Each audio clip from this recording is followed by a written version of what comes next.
Good morning, Exercise Science. Wednesday, April 15th. You have an assessment due for me on Friday.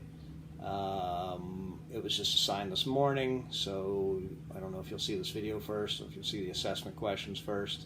Regardless, I spent some time writing these questions and I really wanted to address some of the tougher points of these questions, things that I would typically obviously address in class, but at this point, obviously with our circumstances, this is the best I'm going to be able to do. But the reason that I'm filming this is going to be very short is that I want to encourage you to ask any questions that you have, because I really want to see a nice effort answering these questions, because they were written not so much for you to go back and dig through your notes, but to apply some of that information that we have learned already this year to some really deeper critical analysis type of questions. So make sure that as you read these questions that you think about what I'm asking you and how I want you to address them. And if you have any concerns, like I said, email me before Friday. Do your best to answer these questions fully. So if you have the questions up or if you've looked at them already, I'm going to go through them one at a time with you. Describe the physiological relationship between blood and proper muscle function. How does blood assist muscle function? At least 3. So let's think about this. What do muscles need to work? And that is the question that I'm asking you here. And how does blood help them do the job that they need to do? So you need to think about what the blood delivers and what the blood takes away from muscle tissue, or any tissue for that matter, but muscle tissue specifically as far as this answer is concerned. So when you answer this question, think about muscle at the cellular level, think about muscle at the physiological level that we described in class when the muscle's contracting with the sliding filament theory, and think about what the muscle needs and what the blood can provide for it. So that's how I want you to answer question number 1. Question number 2, what plasma protein is helpful for athletes who compete in long duration activities, and why?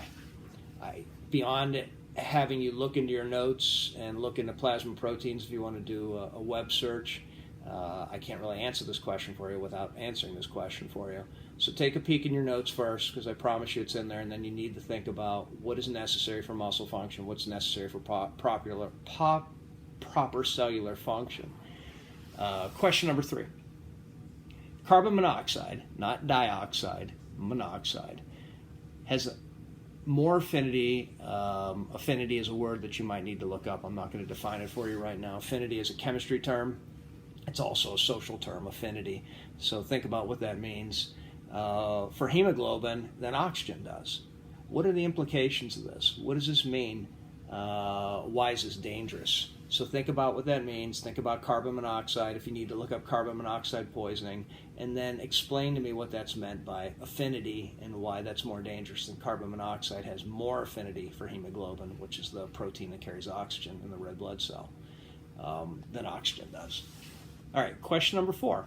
Referring to question number 3, oxygen has an attraction affinity for hemoglobin in red blood cells, but it is relatively weak. It's a weak attraction, all right, a weak affinity. Why is this important? It's kind of counterintuitive if you think about it. Why wouldn't you want that hemoglobin to grab onto oxygen as tight as possible, carried around the bloodstream, carried to all the cells? It's a weak attraction, so I want you to address that question too. You're going to have to think about this one a little bit. Maybe it'll click right in for you. If not, think about why it's important that it's a weak attraction between hemoglobin and oxygen. All right, question number 5.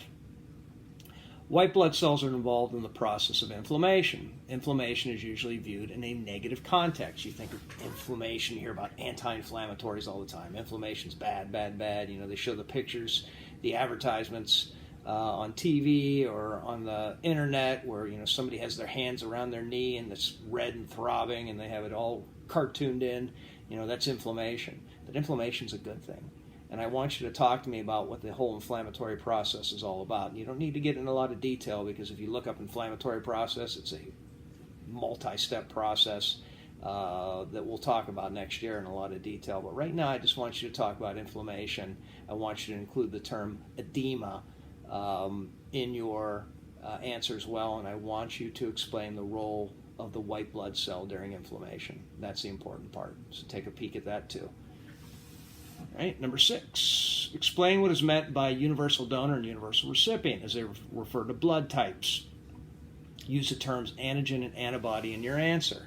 So again, look at these in your notes. That was the last lecture that I did for you on blood typing. Universal donor, universal recipient refers specifically to 2 of the blood types, 1 each.